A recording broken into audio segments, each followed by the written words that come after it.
What's this? Tucked among many books was a divorce paper with my husband's name already written on it. Below that was a marriage registration form. On the marriage form were my husband's name and another woman's name.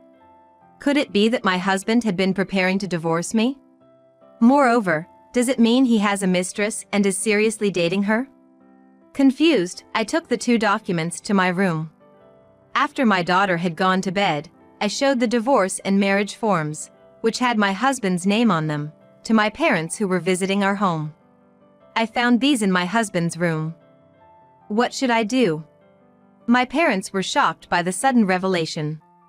However, after a while, my father said, "That's it, I have a good idea." With a sly grin, looking at my mother. My mother, seemingly convinced, smiled a similar scheming smile. It was the first time I saw such terrifying smiles on their usually calm faces, which was a bit scary. They explained a plan to me.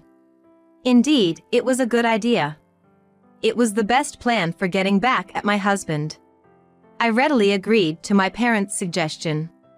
Then, I wrote my name on the divorce paper with a pen that was nearby. I never thought my parents' idea would be such an ingenious plan at that time. This is the story of the ultimate revenge, executed by me and my parents. I am Gina Manning. I work as an office clerk while taking care of my daughter Emma and Aaron. Emma is 6 years old, and Aaron is 4 years old. My husband, Fred, works in the sales department of the same company as me.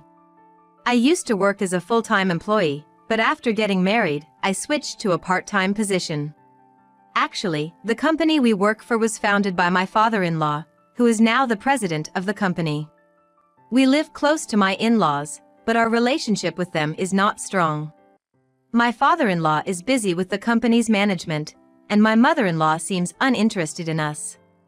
Therefore, my daughters are not very attached to their grandparents. While preparing dinner, I inadvertently sighed. "Mom, are you okay?" "Yes, I'm okay. Balancing work and housework, I am quite busy.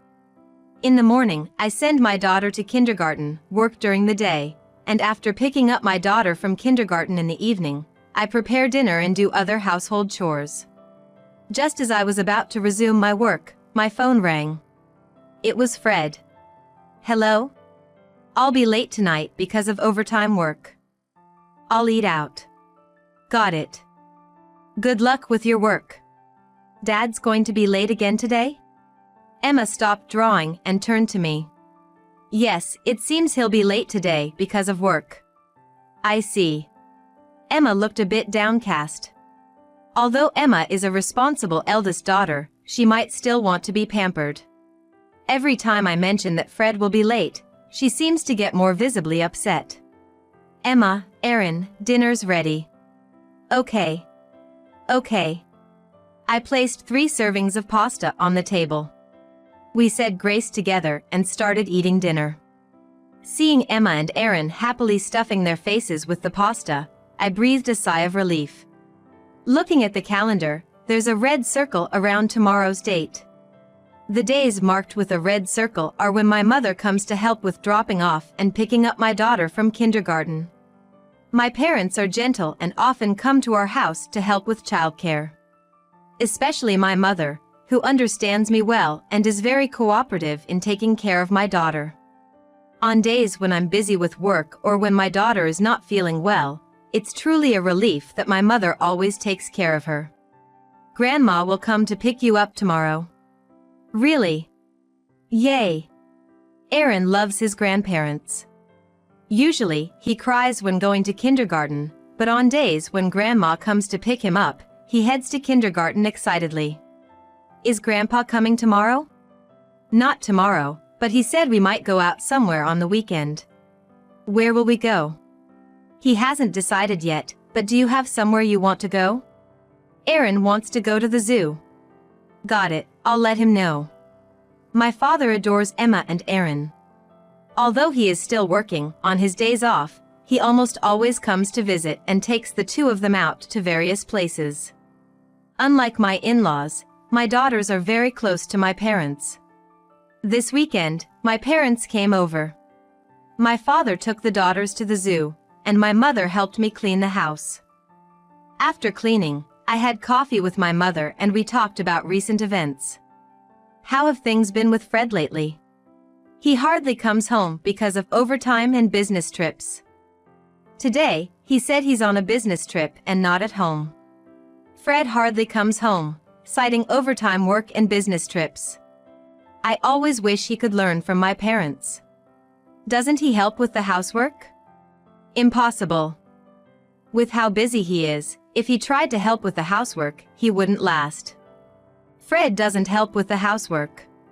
I think even a little help would reduce my burden. But since he seems busy, I find it hard to bring it up. But Gina, you're busy too, aren't you? You look a bit pale? Do I?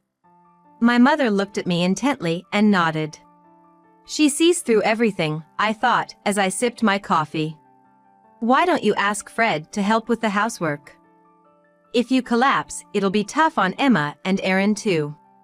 You're right, I'll try talking to him. After that, my father and daughter came back, and my parents left. Fred didn't come home in time for dinner. Emma looked downcast from time to time.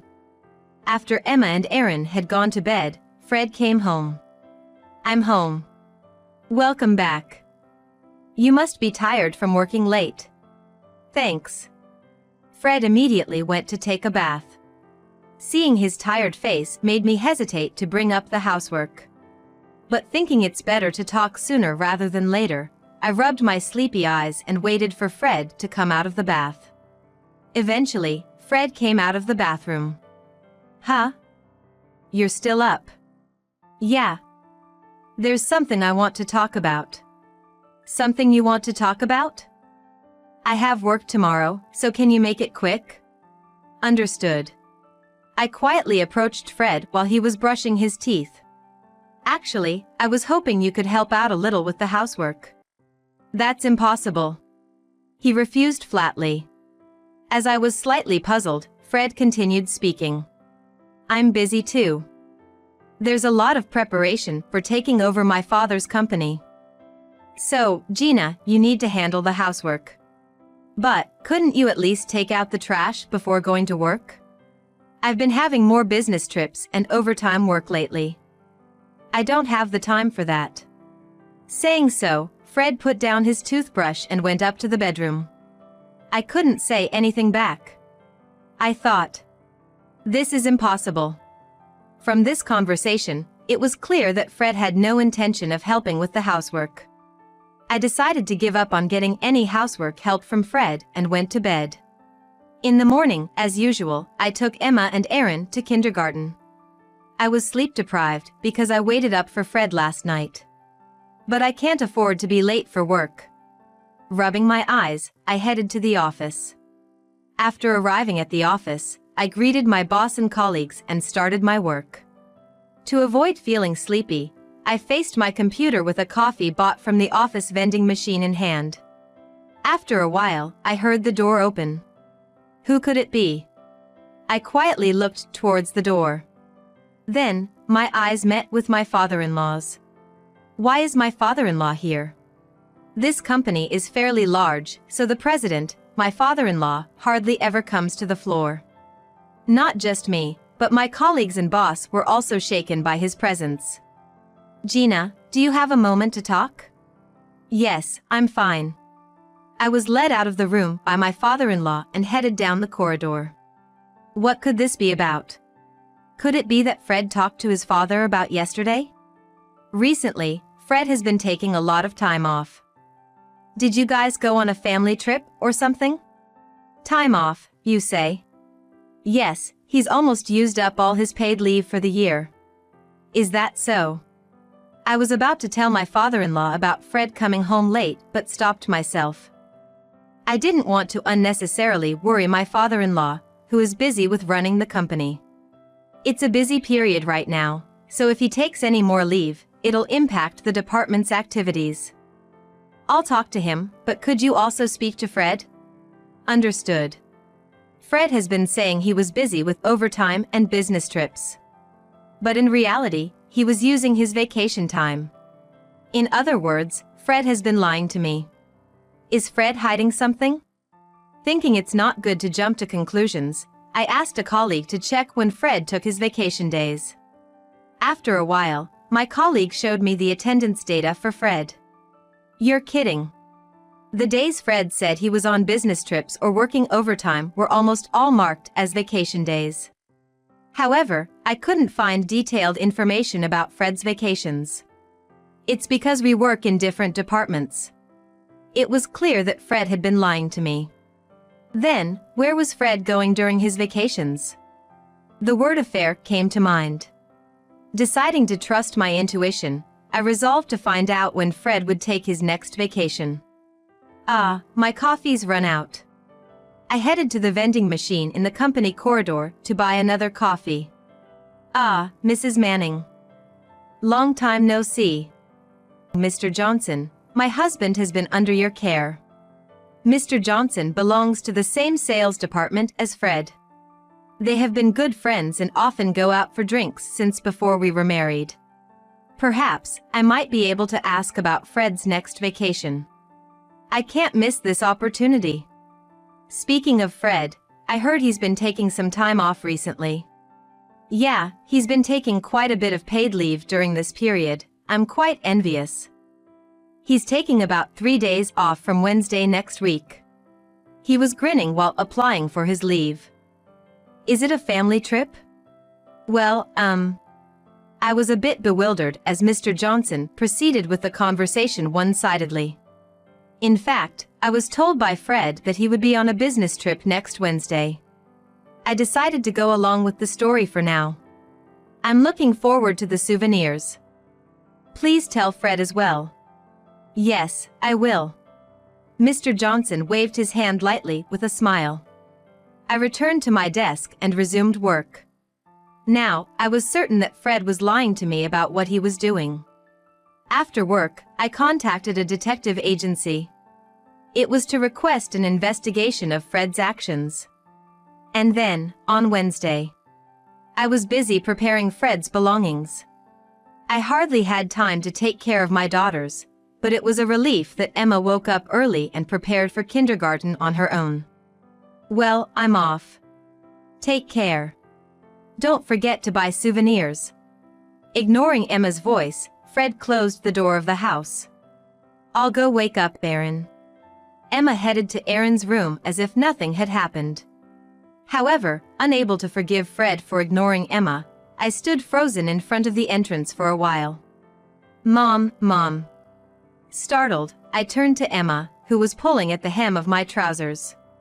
What happened all of a sudden? Aaron's face is all red. Like a strawberry.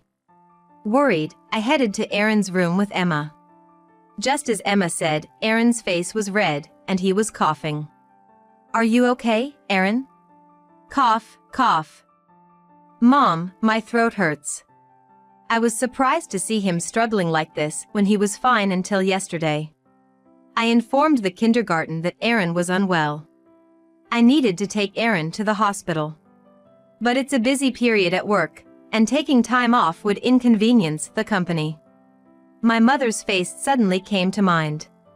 I asked my mother to take care of Aaron and dropped Emma off at kindergarten. It's a busy period at work, and Aaron is unwell. I can't afford to take any time off at all. Meanwhile, Fred is happily traveling with his mistress. I can never forgive him. I swore to myself that I would definitely expose Fred's affair. After work, I went to pick up Emma from kindergarten. Glancing into the mailbox, I saw an envelope from the detective agency. Surely, it contains photos of Fred. I took it and entered the house with Emma. I'm home. Welcome back, Emma. Grandpa. I'm home. Not only was my mother there, but my father was too. I wondered why. Could he be off from work today? I heard Aaron was feeling unwell, so I came over as soon as I finished work. Emma, I bought some cookies, let's eat them together. Yes. I want to eat. Emma left her kindergarten bag and began eating sweets with her grandfather. Then, I heard from my mother that Aaron had a cold. She said it could be cured with medicine, which relieved me for the moment. After a while, as Emma and her grandfather began playing, it had already gotten dark outside. It was late, and because both my father and mother were worried about Aaron, they decided to stay over. Emma was delighted to have playmates after such a long time. "I'll make dinner, so Gina, you relax." "Yes, thank you." I took my mother's advice and lazily watched a news program on TV. When was the last time I zoned out like this? I opened the envelope and looked at the documents sent by the detective agency. The documents confirmed Fred was having an affair. There were also several photos of Fred spending time with his mistress. In the photos, Fred was walking through the downtown area arm in arm with the mistress and entering a hotel. The other woman appeared to be in her 20s. She had bright brown hair and was dressed in fashionable clothes. It was clear she was younger than me. Where had Fred met such a young woman? Although unclear, capturing this evidence was a significant gain. I put the photos back into the envelope and placed it on a high shelf in the bookcase. Dinner's ready, but where's Emma? That's true, where did Emma go? I had been so focused on the photos that I hadn't paid any attention to Emma. Since my father was also missing, they must be playing somewhere. I went to look for Emma and my father on the second floor. The door to Fred's room was the only one open. Peeking inside, I found Emma and my father playing with toys scattered around. "Emma, Dad, dinner's ready." "Okay." Emma put the toys down and stood up. That's when I suddenly remembered the homework assignment Emma had received from her kindergarten teacher. "By the way, Emma, did you finish the alphabet worksheet you got from kindergarten today?" "Oh, I forgot." "How many times have I told you to do your homework before playing?" "Sorry." Now, Gina, don't be too harsh." My father soothed Emma and took her to the living room to do her homework, while my mother and I decided to clean up the mess in Fred's room that Emma had made. Glancing at Fred's desk, I noticed it was also quite messy. Thinking this was a good opportunity to tidy up, I decided to clean the desk after putting away the toys. What's this? Tucked among many books was a divorce paper with Fred's name already written on it. Below that was a marriage registration form. On the marriage form were Fred's name and another woman's name. Could it be that Fred had been preparing to divorce me? Moreover, does it mean he has a mistress and is seriously dating her? This could be vital evidence to expose the affair, I thought, taking the two documents to my room. After Emma and Aaron had gone to bed, I showed the divorce and marriage forms, which had Fred's name on them, to my parents. They were shocked, but I also showed them the photos sent by the detective agency. Fred has been having an affair. Unforgivable, with Gina going through so much.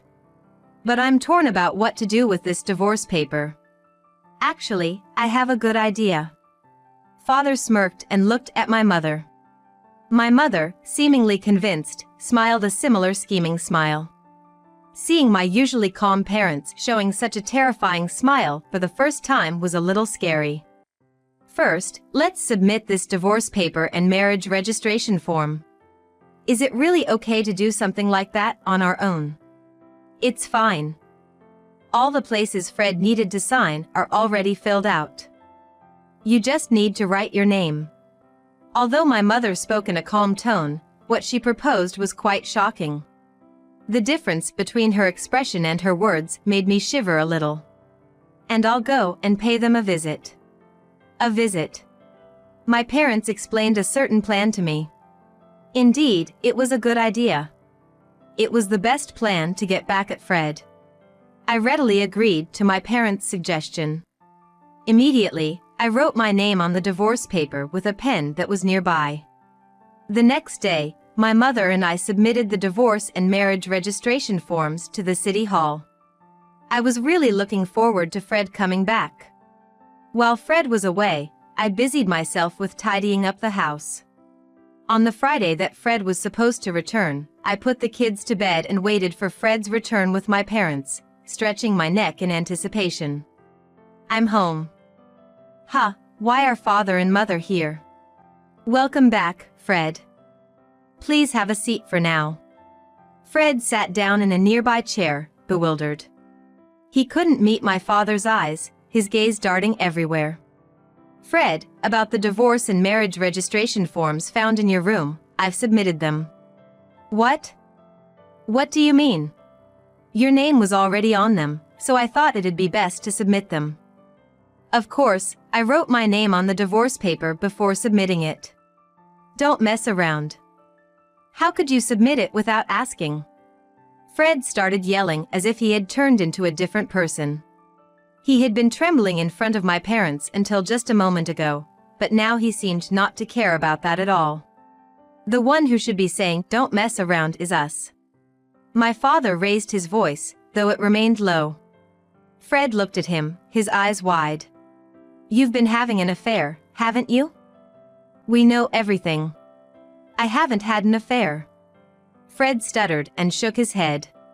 My mother reached for an envelope on the edge of the desk. We have proof. Saying so, my mother scattered the photos sent by the detective agency. Fred's face turned pale instantly. This is. Even now, you're going to deny the affair? I'm sorry. So, you admit to the affair? Yes. We'll need you to take responsibility, which means you'll have to pay compensation. Then, we discussed the compensation. Fred agreed to give up the house, half of his assets, and pay child support for our daughters. Since this house is mine now, you need to leave immediately. Fred, looking displeased, gathered his belongings. I'd rather leave than be with you all. I'll live with my mistress. With those parting words, Fred left the house. After that, I quit my job and found a new one, to eliminate any connection with Fred. Then, I sold the house and moved back to my parents' home. Living at my parents', I balanced work and childcare with their help. The daughters, who love their grandparents, seemed happy to spend time at their grandparents' house. About a month later, one day, I went to pick up my daughters from kindergarten. Both of them were excitedly talking about what happened at kindergarten. Mom, I need to go to the bathroom. Me too. I took them to the public restroom at the nearby park. While waiting for their return, someone tapped me on the shoulder. Turning around, I was faced with a completely changed Fred. He had grown a beard, and his hair was unkempt. Fred, why are you here? And what are you doing? Because of you, I was fired from the company. What are you going to do about that? Huh? That's not my problem. According to Fred, his mistress was extravagant with money, and he had a hard time managing finances. Lacking money, Fred was persuaded by his mistress to embezzle company funds, which was discovered by my father-in-law, resulting in his dismissal. Furthermore, my former father-in-law's company sales plummeted, and they struggled with financial management. The trouble with Dad's company is because your parents terminated the contract. Indeed, my father, who runs his own company, had a business partnership with my former father-in-law's company. Following my divorce, my father thoroughly re-examined the former father-in-law's company, found suspicious transactions, and decided to end the partnership. And I heard from my father that my former father-in-law was planning to close his company. Is he trying to blame me for that? Because of you, my life is in ruins now. Due to his mistress, Fred couldn't pay rent and now lives at his parents' home. Naturally, he is constantly monitored by my former mother-in-law and lectured daily.